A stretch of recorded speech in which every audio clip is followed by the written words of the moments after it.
In November of 2014, Ellen Pao was named interim CEO of Reddit. Less than 8 months later, she would ignominiously resign, becoming perhaps one of the most reviled and hated figures in not just Reddit's history, but in the entire history of the internet up until that point. The controversy started in June of 2015 when Reddit banned 5 subreddits on the basis that they were being used to promote harassment. This move was controversial for a variety of reasons, one of which was that one of the banned subreddits, r/fatpeoplehate, was actually one of the largest and most active subreddits at the time, at least outside of the default subreddits. And furthermore, the admins did not even inform the moderators of these subreddits of their decision to ban them, presumably depriving them of the ability to clean up their moderation to meet the platform's guidelines. However, the general sentiment at the time was that these kinds of subreddit bans were more or less a type of censorship, and that they would lead the platform down a slippery slope towards more and more restrictions on content.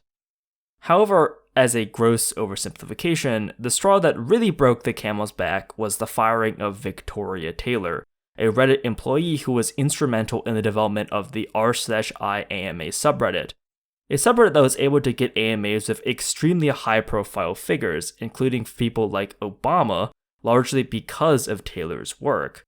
In response to Taylor's firing, many of the largest subreddits blacked out, or took themselves private as a form of protest against Reddit's inadequate communication with the site's moderators. If any of this sounds familiar, it's because it's functionally the exact same thing playing out right now with the API changes, at least in the broad strokes. Reddit puts forward an unpopular and out-of-touch policy. The site's users then become disgruntled and take various subreddits private as a form of protest. The blackout becomes a topic of media attention for a while, and users catastrophize about moving to alternatives and leaving Reddit. But at the end of the day, I imagine that this current blackout will end much in the same way that those events in 2015 played out. Perhaps Reddit makes some minor concessions on the API changes, but the users and subreddits will ultimately come crawling back. All the while, the issues that sparked the blackout in the first place will only continue to get worse and worse over time. If you remember those events from the summer of 2015, it seemed like all the hubbubaloo had been successful. After all, Ellen Pao, who was the face of all of these unpopular and hated changes, resigned, and Reddit co-founder Steve Huffman took back the reins. But as it turned out, it wasn't really a victory at all. After the fact, it came to light that Pao didn't actually make the decision to fire Taylor. That decision came from Alexis Ohanian, another one of Reddit's co-founders. Pao was more or less just a fall guy to take the heat for this series of unpopular decisions, with both Taylor's firing and the various subreddit bans. Going forward, Reddit's complicated battle with free speech and moderation would only continue to fall harder on the side of more intense moderation, or what critics would call censorship. 1 month after Huffman took control, Reddit banned another wave of subreddits. The site's content policies would only continue to become stricter over time. Most notably, Huffman would go on to wage a multi-year-long battle against r/TheDonald, which, as the name implies, was a subreddit for supporters of former President Donald J. Trump. Most infamously, in what would become one of the most downvoted comments in Reddit history, Huffman would admit to editing comments critical of him. Both Reddit's moderation woes and its highly unpopular API changes both stem from the same fundamental problem. That is, Reddit is an extremely bad business. The company has never made a profit in its almost 2 decades of operation.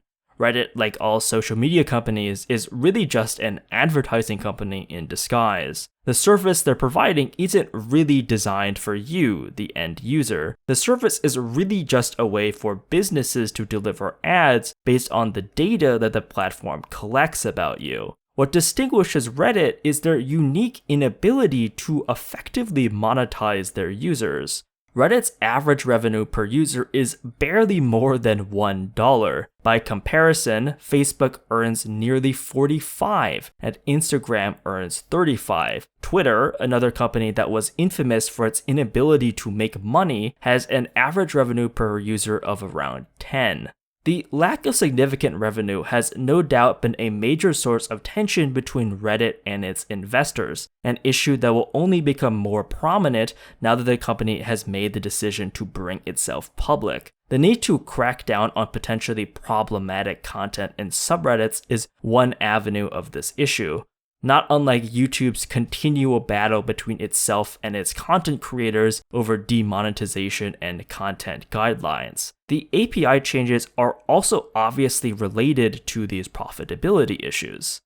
Funnily enough, profitability was also probably the reason Victoria Taylor got fired. While no reason has ever been officially given, the most popular theory seems to be that Reddit's higher-ups wanted to take AMAs in a more commercial direction. Taylor, who was uncomfortable with this, was axed for her opposition.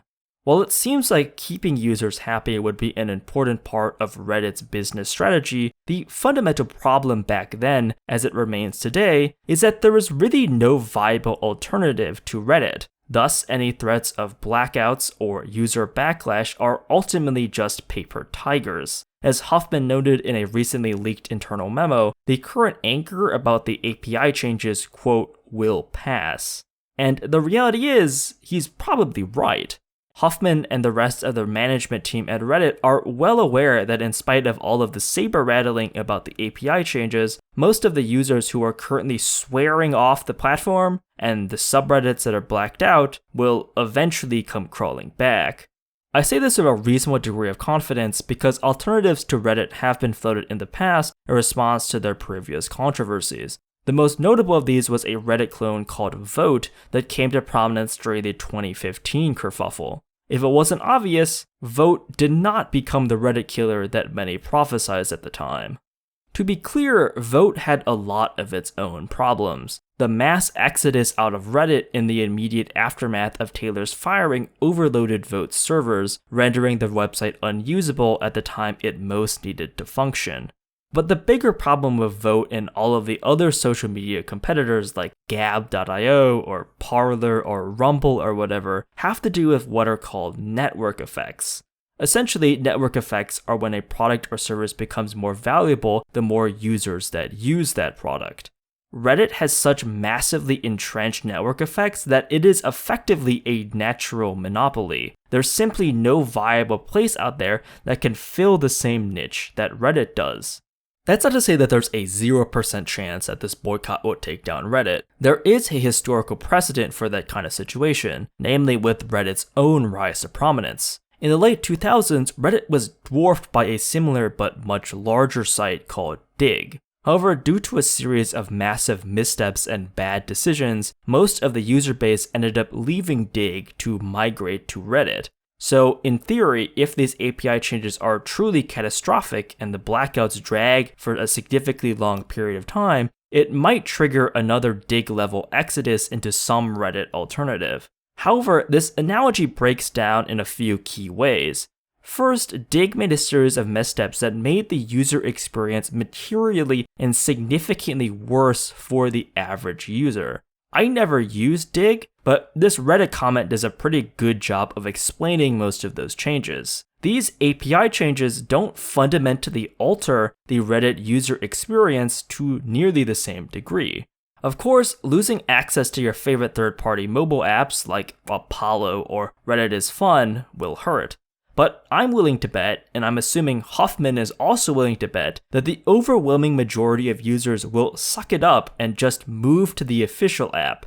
After all, the network effects make it impractical to move anywhere else. Reddit has become the nexus of information for so many hobbies and interest groups that it would be extremely impractical for many users to just abandon the site. Of course, there are hobby forums or other websites, but the draw of Reddit is that it brings all of these things together in one convenient location, rather than having to visit a bunch of different websites or forums. There is simply no alternative that can provide that same level of convenience.